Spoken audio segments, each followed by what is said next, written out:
Namo tassa bhagavato arahato samma sambuddhassa. Namo tassa bhagavato arahato samma sambuddhassa. Namo tassa bhagavato arahato samma sambuddhassa. Yasma hidamang puriso wijana idam wa nang dewata pujayeya. So pujito tasmi pasangna cito bahu suto patukaroti damati. Selamat pagi saudara-saudara sedama, Sukihotu Namo Buddhaya. Pada pagi hari yang cerah dengan niat baik saudara-saudara sedama bersama-sama dengan saya pada pagi hari ini kita bersama-sama membuat kebaikan, kita menimbun jasa kebaikan sehingga kita mendapatkan ya apa yang pada saatnya nanti akan kita nikmati. Pada pagi hari ini ya, seperti topik yang sudah diberitahukan oleh Daya Kasaba Wihara Tanah Putih, yaitu topiknya adalah Nawasuta. Nawasuta itu adalah khotbah tentang perahu. Perahu yang dimaksud di sini oleh guru agung kita itu adalah Dhamma. Ya. Jadi perahu itu adalah Dhamma. Dengan demikian sebetulnya ini khotbahnya tentang Dhamma Sutta sebetulnya ya. Cuma tidak tahu kenapa ceritanya dinamakan Nava Sutta. Jadi Sutta tentang perahu, yaitu yang menggambarkan Dhamma itu digambarkan sebagai perahu. Jadi sebenarnya ini bahasanya mengenai Dhamma Sutta atau Sutta-Sutta tentang Dhamma.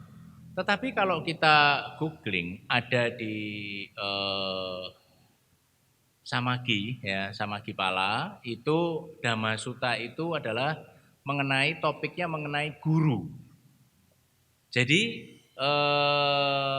penerjemahan ya bahasa Pali ini memang sangat-sangat luas, sangat-sangat bisa dikembangkan ya. Oleh karena itu ya, secara inti memang isinya berkaitan dengan dhamma dan berkaitan dengan memilih seorang guru atau penghormatan terhadap guru ya. Nah, di dalam pembahasan mengenai sutta ini memerlukan pemahaman yang sangat ya dalam sebetulnya.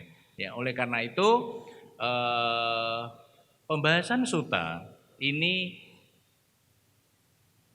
sebagai awal untuk menggugah kita supaya ada kesan-kesan bahwa kita itu pernah belajar dhamma.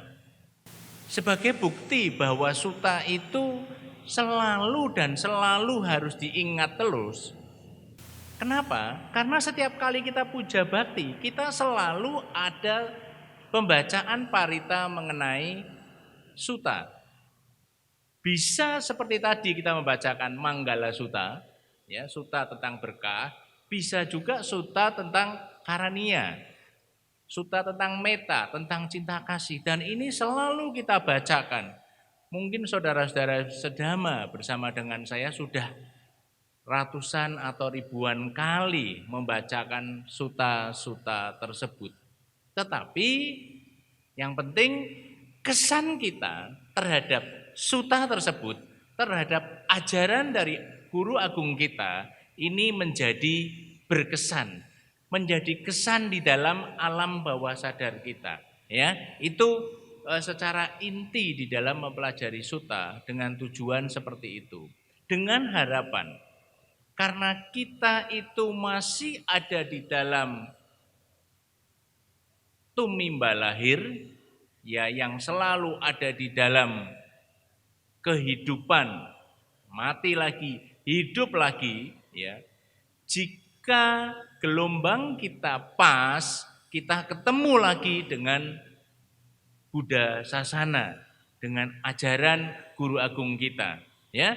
Jadi kalau kita itu beruntung sekali, maka kita lahir dan kita bisa mengenal Dhamma lagi.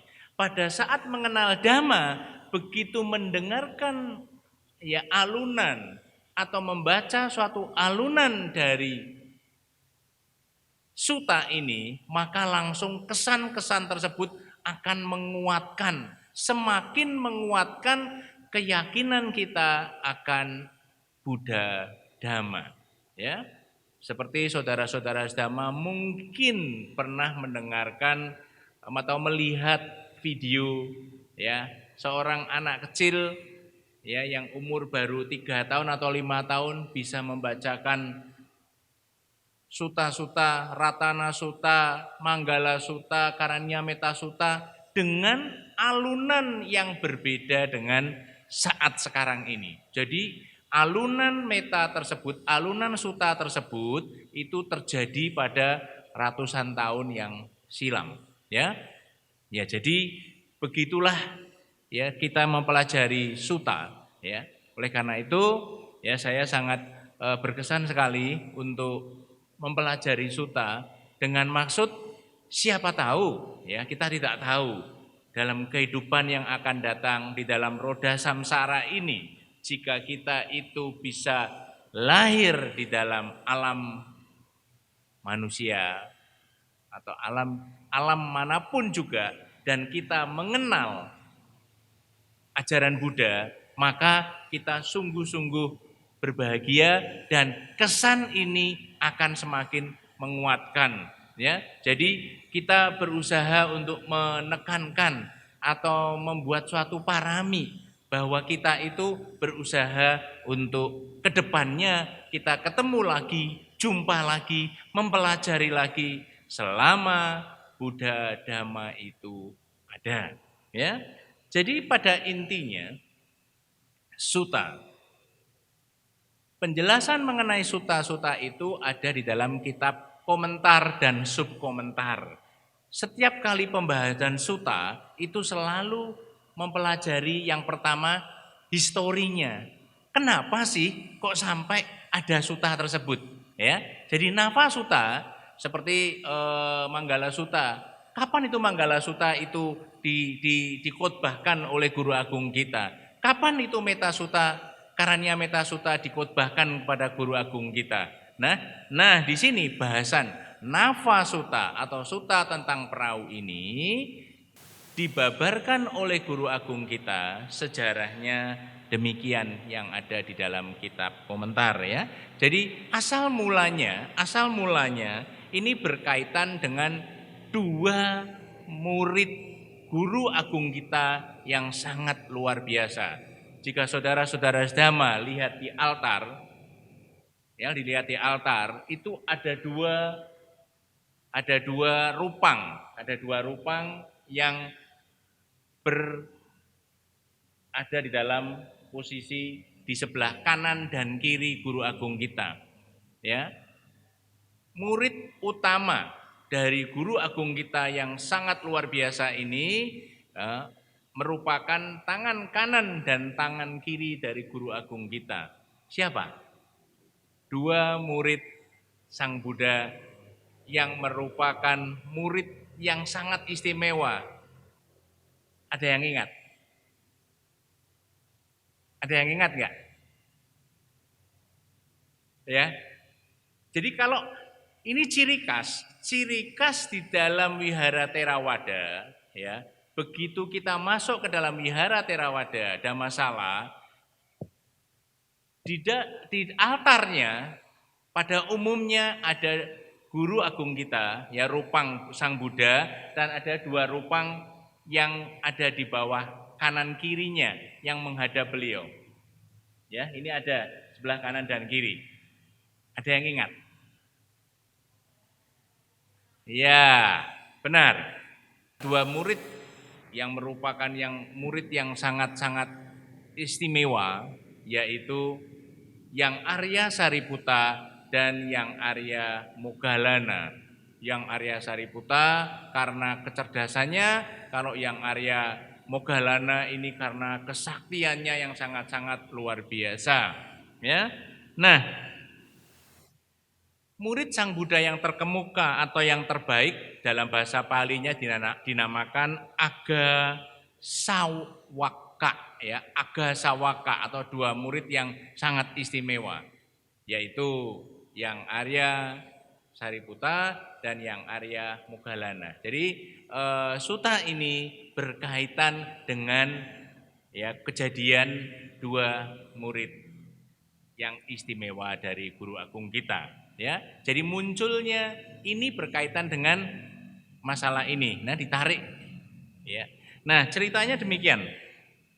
Sebelum kemunculan Guru Agung kita, sebelum kemunculan Sang Bhagawan, sebelum kemunculan Sang Buddha, jadi kira-kira satu asen kaya atau 100.000 aeon. Jadi ini tahun Buddhis, ya, tahun Buddhis aeon. Aeon itu dinamakan atau kapa. Kapa diterjemahkan sebagai masa atau waktu yang sangat lama sekali.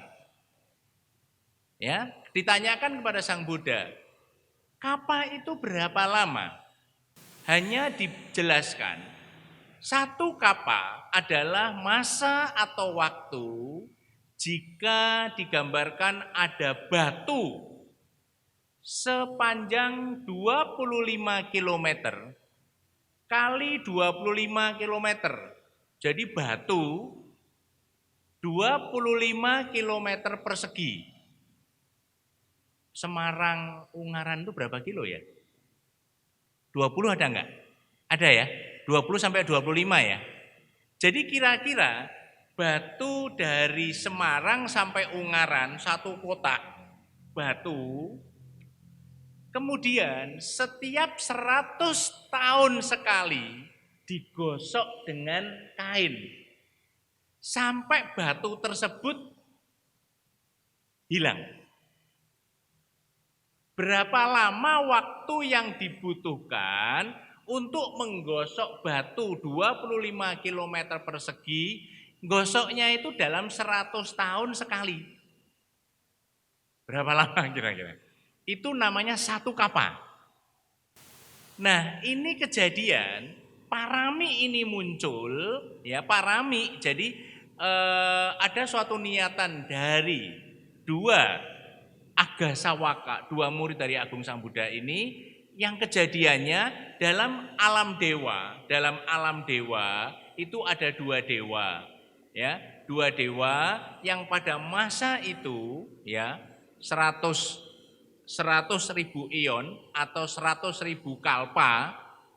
Waduh, waktunya susah sekali ya. Jadi tidak bisa dihitung. Bayangin aja, 25 km batu digosok dengan kain, itu sampai batu tersebut hilang.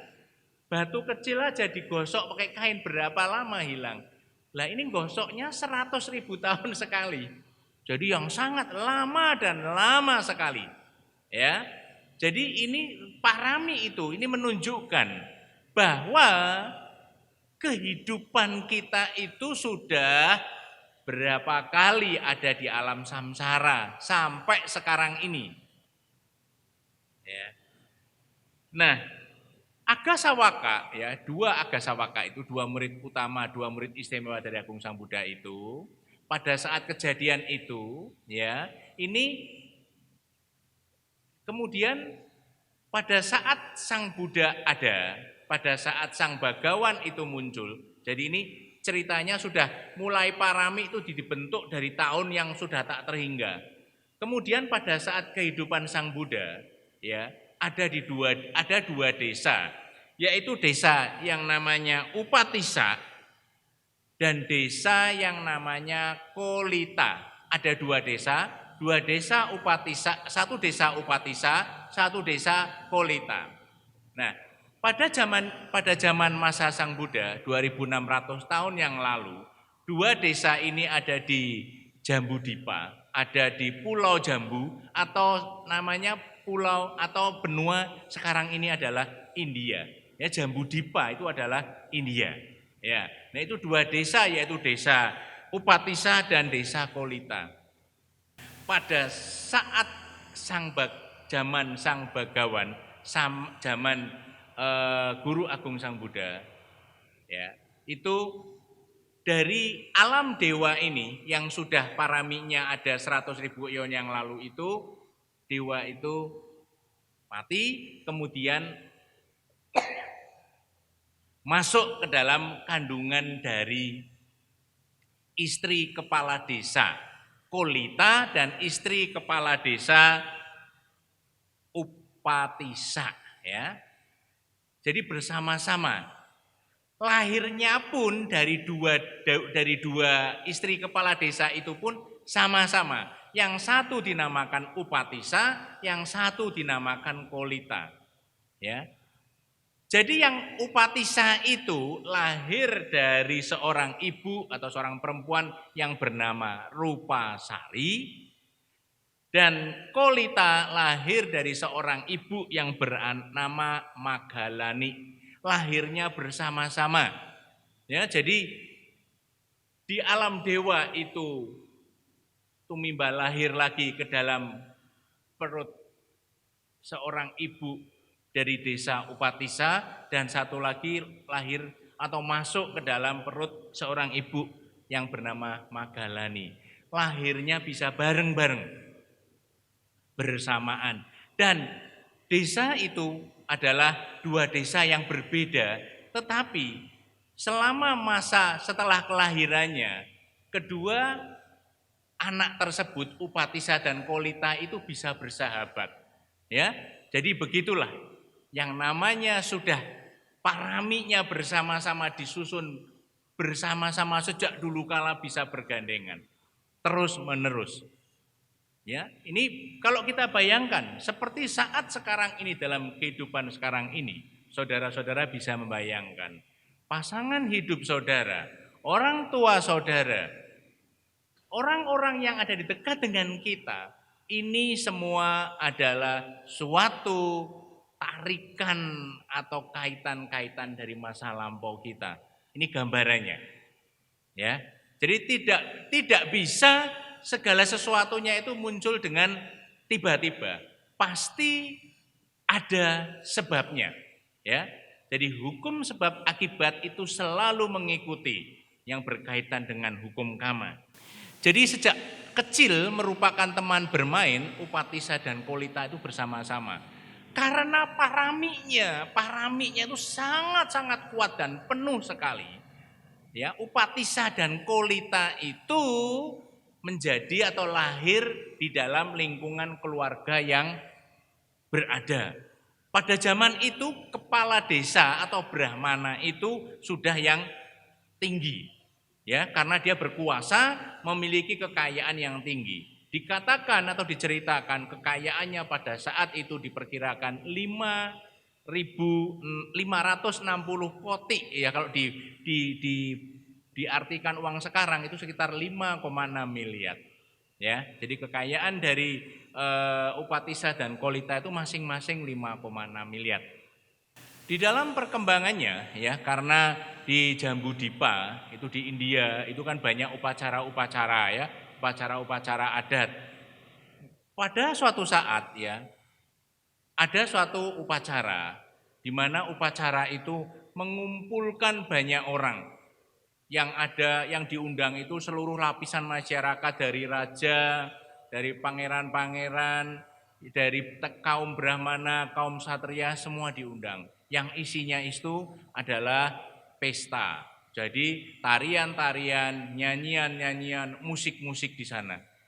Dua remaja ini, Upatissa dan Kolita, diundang dan duduk di tempat yang sudah disediakan. Masing-masing dari Upatissa dan Kolita ini memiliki 500 pendukung, 500 bawahan, 500 pembantu. Ini kenapa? Karena memang paraminya yang sudah disusun sekian waktu yang sangat lama sekali dan sangat kuat dan penuh, maka bisa memiliki kemampuan yang demikian. Ya, ada pendukung 500 pendukung yang sangat ya mendukung segala baik tandunya, baik kebutuhannya semua karena jabatannya. Ya, karena dilahirkan sebagai anak Brahmana yang mempunyai peranan cukup kuat pada zamannya. Ya. Nah, kemudian Upatissa dan Kolita itu karena ikut hadir di sana, tetapi disitulah ya yang harusnya itu pesta itu bergembira, bersenang-senang, menikmati ya. Kalau sekarang ini saja kalau kita lihat tarian India, penarinya kan begitu ya, penarinya kan luar biasa.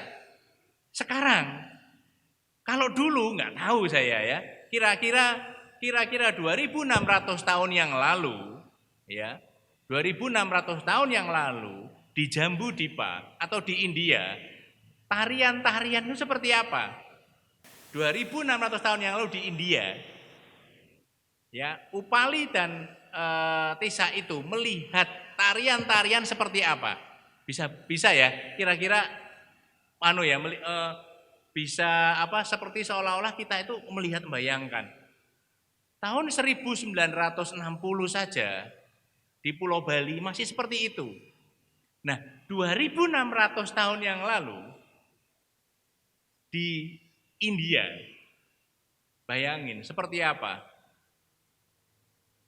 Di Papua tahun 2000 lah, di daerah tertentu ya masih belum menggunakan pakaian-pakaian seperti yang kita pakai, ya hanya menggunakan ya rumbai-rumbai aja seperti itu. Jadi kalau 2.600 tahun yang lalu benar-benar kalau sekarang kita mengatakan vulgar, tapi zaman seperti itu tidak mungkin, ya mungkin tidak ya. Tetapi inilah Upatissa dan Kolita pada saat menikmati pesta tersebut tidak dapat menikmati pada umumnya. Jadi diceritakan di dalam kitab komentar bahwa pada saat itu ya Upatissa itu muncul samwega, ketergugahan yang ada di dalam hatinya. Dia menyampaikan bahwa paling lama 100 tahun orang-orang ini sudah akan mati. Pada saat itulah samwega dari Upatissa itu muncul. Jadi tidak bisa menikmati pesta tersebut. Setelah pesta usai, Upatissa bertemu dengan Kolita menanyakan, apa yang kamu rasakan pada saat kamu menghadiri pesta tersebut? Tidak bisa menikmati kehadirannya, tidak bisa menikmati pestanya, tetapi yang dirasakan adalah bahwa kita semua ini sudah mendekati kepada kematian. Jadi samweganya, ketergugahan yang muncul dari Upatissa dan Kolita adalah tidak lama lagi akan mati, tidak lama lagi akan meninggalkan dunia. Ya, nah itulah sebagai titik tolak awal kerohanian dari Upatissa dan Kolita muncul. Nah, setelah samwega itu muncul, ya, setelah ada ketergugahan di dalam hati itu muncul, Upatissa dan Kolita kemudian melepaskan keduniawiannya, mencari amata, mencari tanpa kematian.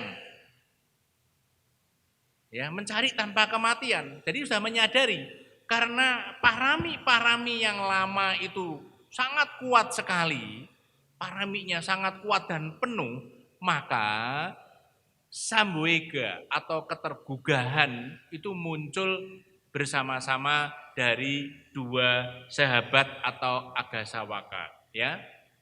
Nah, cerita selanjutnya adalah bersama-sama mencari guru yang dapat membuat berhentinya atau berakhirnya kematian. Amata, tidak ada kematian. Jadi berhenti.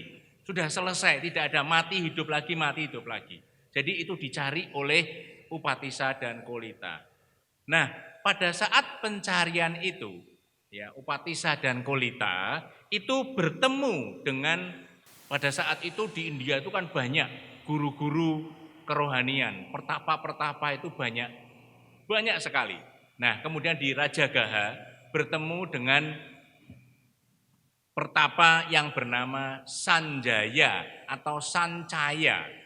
Bertemu dengan guru Sanjaya atau Sancaya. Ya, karena parami dari Upatissa dan Kolita ini sangat-sangat kuat sekali. Hanya dalam beberapa hari saja 3 kitab Weda. 3 kitab Weda. Jadi pada saat itu Weda berarti Hindu ya, yang dipelajari pada saat itu 3 kitab Weda itu dalam waktu beberapa hari sudah dikuasai oleh Upatissa dan Kolita. Luar biasa karena paraminya, karena kama baiknya yang sudah ditimbun sekian lama itu sangat kuat, sehingga dalam beberapa hari 3 kitab Weda yang demikian susah sekali sudah purna, sudah tuntas.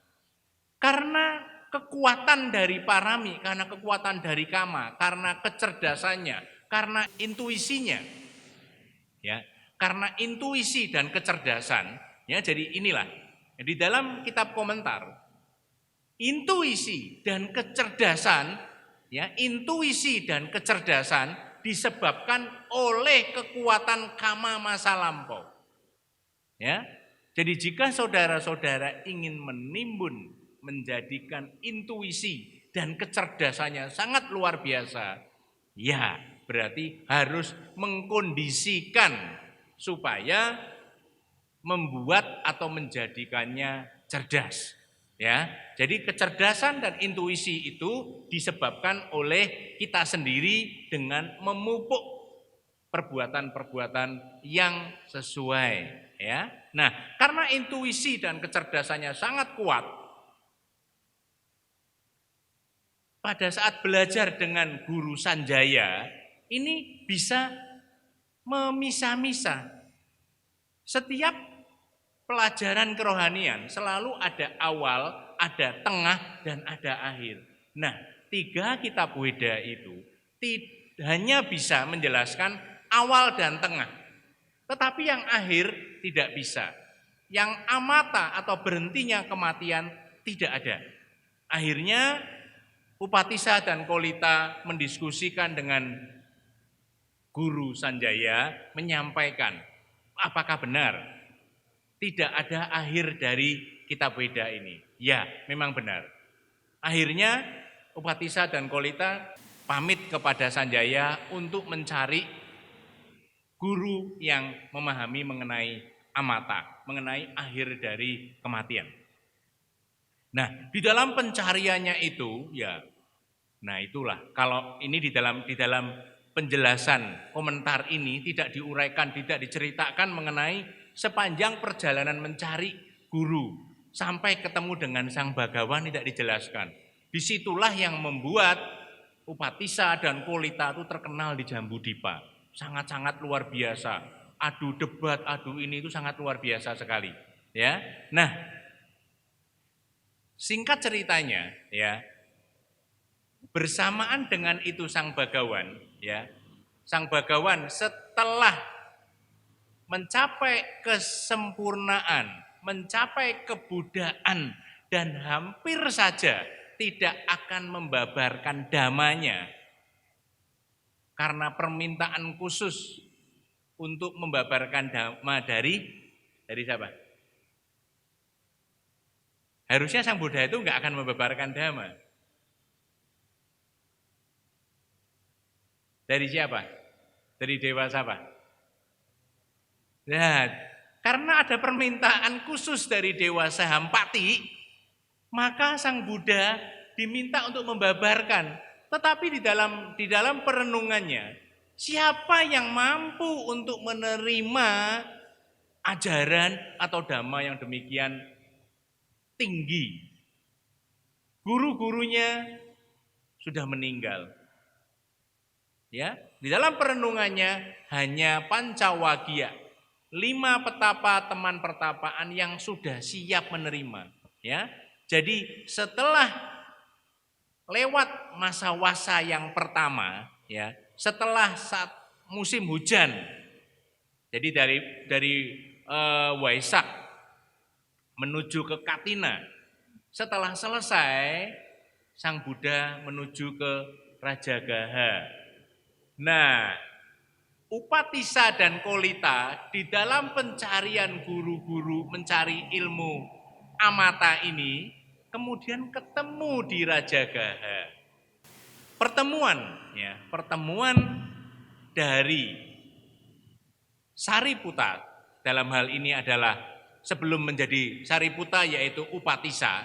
Ya, Upatissa itu akan bertemu dengan Sang Buddha. Ini ketemu dahulu dengan Asaji Tera.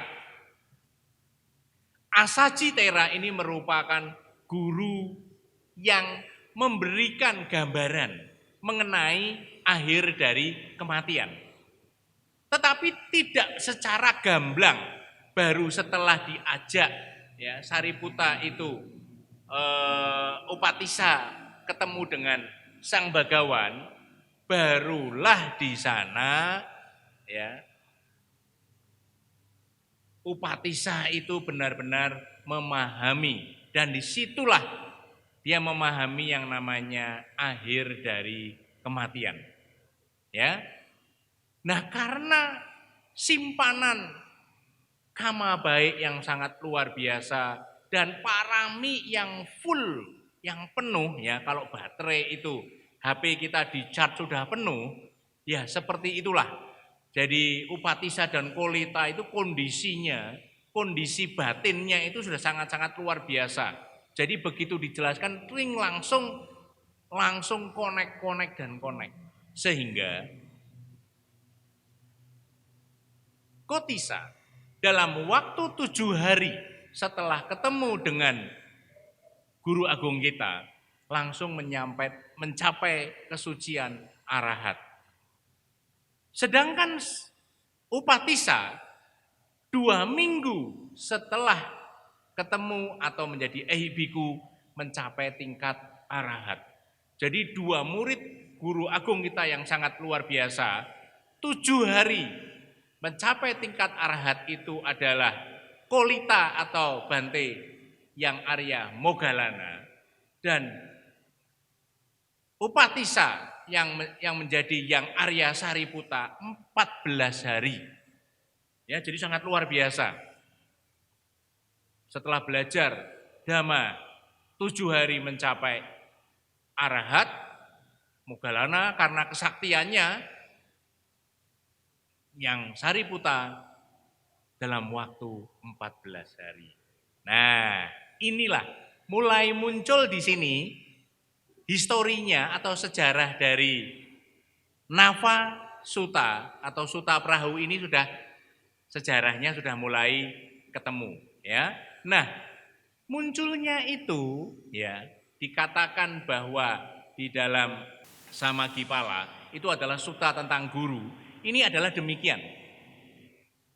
Setelah yang Arya Sariputta mencapai tingkat kesucian arahat sebagai murid istimewa dari Guru Agung kita, ya, itu melayani Sang Buddha. Setelah selesai melayani Sang Buddha, dia tetap melayani sesepuhnya, yaitu Asaji Tera. Nah, munculnya sutta Nava Sutta adalah karena pada saat itu murid-murid dari Sariputta Tera itu dibuat bingung. Kenapa?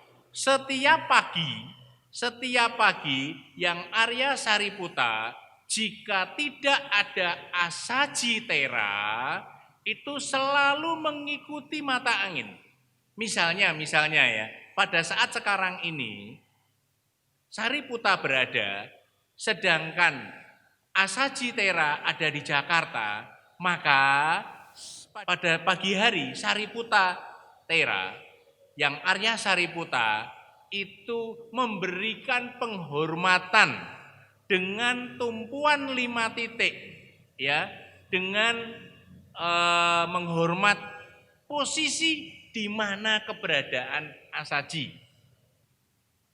Ya, jadi dia menghormat dengan memberikan penghormatan 5 titik, bertumpu pada kaki, bertumpu pada tangan, dan pada titik tengah kepala kita, persis seperti kita menghormat kepada guru agung kita.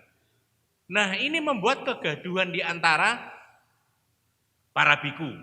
Biku-biku pada saat seperti itu dibuat bingung, karena kehidupan di Jambudipa pada saat itu juga ada kepercayaan Brahmana yang dinamakan penghormatan atau penyembahan kepada arah mata angin. Ya, menghormat ke utara, menghormat ke selatan, menghormat ke timur, barat, tenggara, dan sebagainya. Nah, itu menjadi kacau. Dikatakan Sariputta Thera adalah murid yang sangat disayang oleh guru agung kita. Murid yang sangat istimewa sekali, tapi masih memberikan penghormatan kepada mata angin, kepada arah mata angin. Nah, akhirnya dengan kekuatan dari kesaktian guru agung kita, maka guru agung kita menanyakan kepada para biku apa yang dimasalahkan. Ya, dan ditanyakan, ini mulai munculnya Sutta Nafa, ya, Nafa Sutta itu. Yaitu dijelaskan, seseorang hendaknya menghormatinya, darinya dia mengerti dhamma. Seseorang hendaknya menghormatinya, darinya dia mengerti dhamma. Seseorang yang mempunyai ilmu atau bahusutta senang hati dengan dia, mengungkap dhamma. Seseorang hendaknya menghormatinya.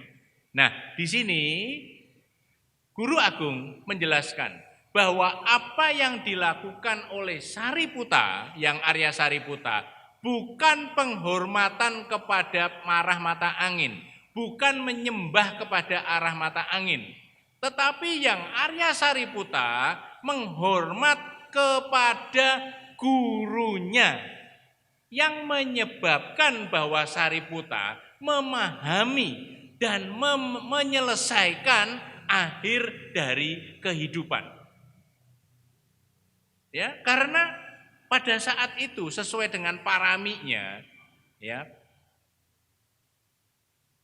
Sariputta itu mencari yang namanya akhir dari kematian atau akhir dari kehidupan. Jadi tidak mati lagi dan tidak hidup lagi. Jadi ingin mencari kesempurnaan, mencari dari akhir kehidupan. Nah, dari Asaji Thera lah yang Arya Sariputta mendapatkan pemahaman itu. Oleh karena itu, penghormatan yang dilakukan oleh Sariputta Thera ini kepada yang Arya Asaji Thera, walaupun kalau dari tingkat kesucian itu yang Arya Sariputta sudah sampai arahat, sedangkan yang Arya Asaji Thera belum sampai. Tetapi karena menghormat yang hendaknya wajib dihormati, inilah yang ada sampai sekarang ini di Myanmar. Di Myanmar ada yang namanya Acarya Puja sampai sekarang ini. Acarya Puja itu adalah memberikan puja atau penghormatan kepada guru rohani. Ya, di Myanmar itu menjadi tradisi. Nah, tradisi ini mengambil dari Nafa Sutta. Ya. Di Indonesia enggak ada. Di Thailand juga kayaknya enggak ada. Yang ada cuma di Myanmar, yaitu Acarya Puja. Jadi penghormatan kepada puja atau menghormati kepada guru. Ya, karena benar-benar guru kerohanian itu, ya karena memang kebetulan negara Buddhis ya, Myanmar itu, dan Buddhisnya sangat kental sekali, sehingga benar-benar sangat menghargai. Ya, guru kerohanian itu benar-benar sangat dihargai. Darinya dia mengerti dhamma. Seperti para dewata menghormati Indah. Jadi seperti para dewa di dua alam dewa itu menghormati Dewa Saka sebagai apa namanya ini, dewa, pimpinan dari dewa, Dewa Saka itu. Seseorang yang mempunyai banyak ilmu, senang hati dengan dia, akan mengungkap dhamma. Ya, jadi dengan memberikan penghormatan kepada guru, maka guru yang mengerti dhamma akan menjelaskan dhamma itu dengan sempurna. Ya, seperti Asaji Tera yang mengenalkan Sariputta sehingga bisa mendapatkan akhir dari dhamma, akhir dari kehidupan, akhir dari kematian, ya. Inilah yang dikatakan penghormatan kepada guru. Sehingga kalau saudara itu googling ya nanti Nahva Sutta itu di dalam Samagipala itu menjelaskan mengenai sutta tentang guru. Padahal ini adalah Dhamma Sutta atau sutta tentang perahu. Ya, perahu itu dijelaskan sebagai dhamma. Kemudian setelah menyimak dan memahami maknanya, orang bijaksana melatih sesuai dengan dhamma. Setelah menyimak dan memahami maknanya, orang bijaksana melatihnya sesuai dengan dhamma.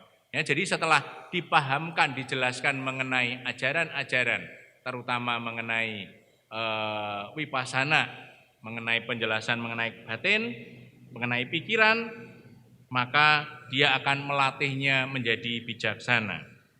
Dia yang penuh perhatian bergaul dengan guru seperti itu menjadi terpelajar, bijak dan terampil. Ya, jadi kalau kita mendapatkan seorang guru yang memahami benar-benar mengenai kehidupan, maka kita akan menjadi pinyu atau terpelajar, bijak dan terampil. Ya, ya sehingga bisa juga sih ya di dalam Samagipala dikatakan ini sebagai sutta tentang guru ya. Akan tetapi apabila berlatih dengan seseorang yang bodoh dan rendah, penuh kedengkian dan belum mencapai tujuan, tidak memahami dhamma di sini, belum melenyapkan keraguan, seseorang mengalami kematian ya. Nah, inilah. Jadi kalau tidak mendapatkan guru yang tepat atau mendapat guru yang tidak tepat, maka kita akan hancur. Ya, kita akan hancur. Akan salah. Seperti Dewadatta, ya. Seperti Dewadatta itu adalah seorang guru yang menginginkan kedudukan, ya, setelah Sang Buddha mencapai parinibbana, Dewadatta menginginkan posisinya atau ingin menghancurkan Buddha Sasana. Ya, ini maka akan hancur. Seperti halnya seorang laki-laki yang telah turun ke sungai. Aliran airnya besar dengan arus yang deras. Dia terseret mengikuti arus. Bagaimana dia bisa menolong orang lain untuk menyeberang? Ya.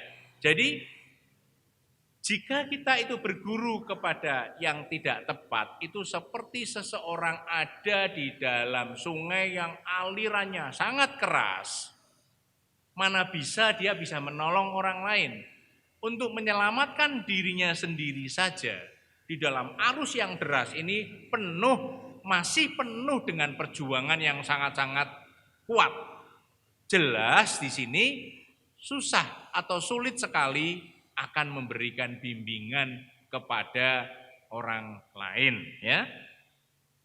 Demikianlah, tanpa memahami dhamma, tanpa mencermati maknanya, dari mereka yang mempunyai banyak ilmu, tidak mengetahuinya sendiri, belum melenyapkan keraguan, bagaimana dia bisa menolong orang lain untuk mengalaminya.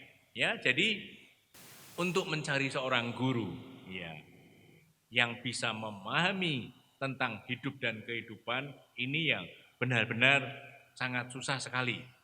Ya, oleh karena itu adalah suatu keberuntungan jika mendapatkan guru yang mempunyai ilmu, ya, kemudian mengetahuinya sendiri, memahaminya sendiri, ya, dan telah melenyapkan keraguan, maka dia bisa membantu.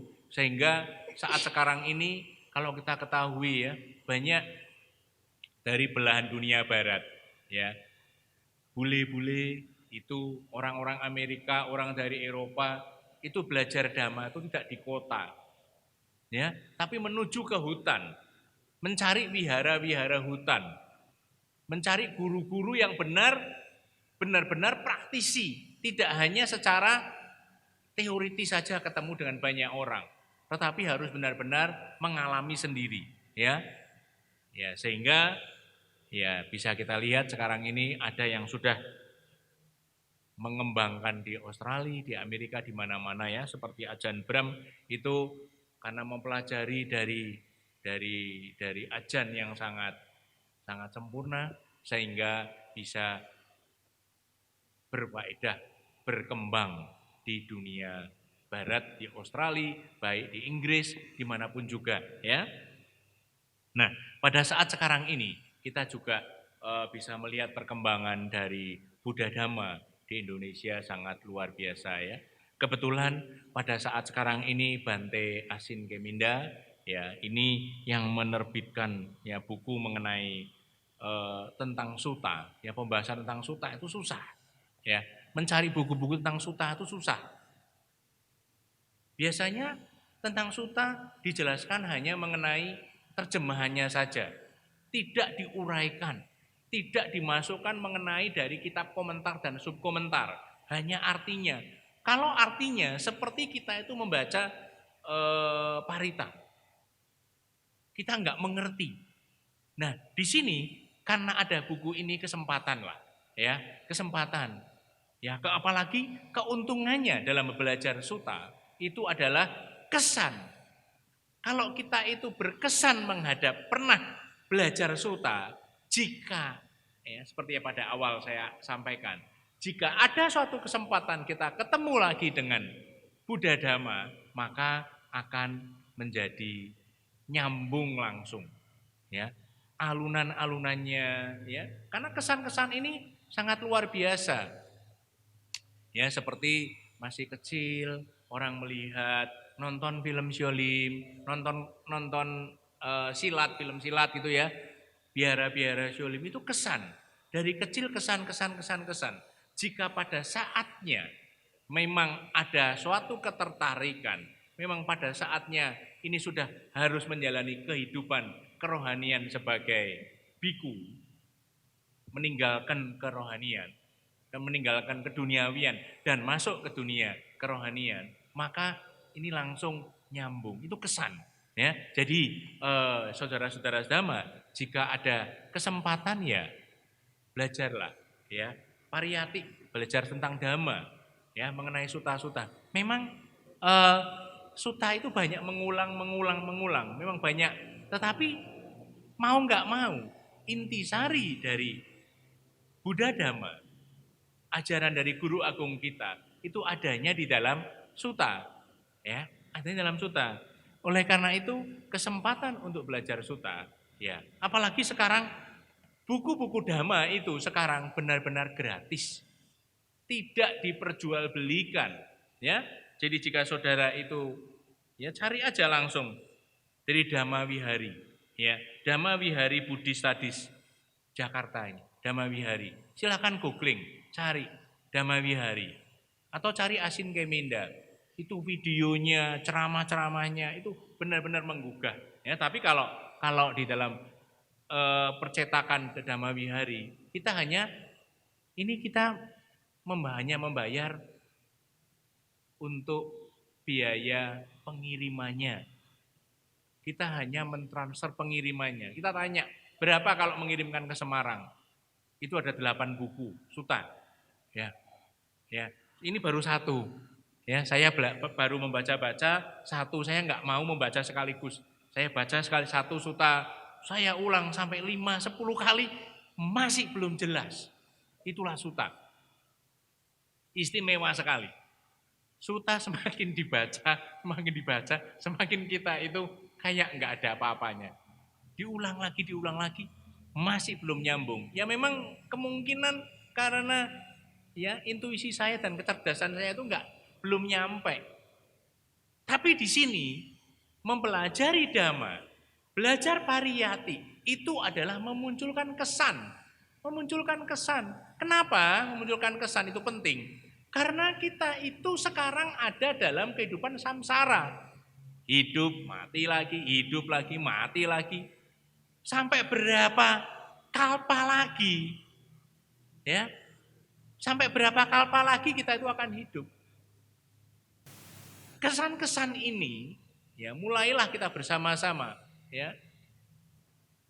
Seperti saudara-saudara sedama ya Wiratana Putih, jika kira-kira tahun 90-an ya, itu sering ketemu dengan Ibu Fajira ya. Sekarang Ibu Fajira sudah mulai menjalani dunia kerohanian. Ada di Jakarta, kebetulan di Theravada, dan menjalani kehidupan kerohanian. Ya inilah untuk berjuang dan berjuang terus supaya di dalam kehidupan samsara kita bisa memotong dalam kehidupan samsara dan sudah tidak lahir kembali. Selesai dalam kehidupan. Ya, inilah penting sekali kita bersama-sama. Oleh karena itu, kita bersama-sama memupuk paraminya ini. Ada suatu keinginan, sehingga nanti setelah muncul samweganya, ketergugahannya itu mulai muncul. Nah, disitulah nanti benar-benar seperti ini uraian dari suta ini mengenai kita bisa ketemu dengan guru, ya. Saat sekarang ini sudahlah.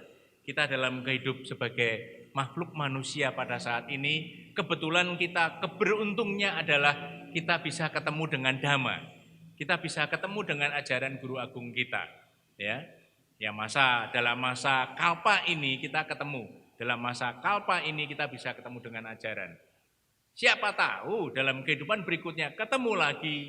Ya, sudah mulai meningkat, tidak sebagai upasaka, upasika, tapi sudah mulai meningkat menjadi kehidupan kerohanian, sudah menjadi biku.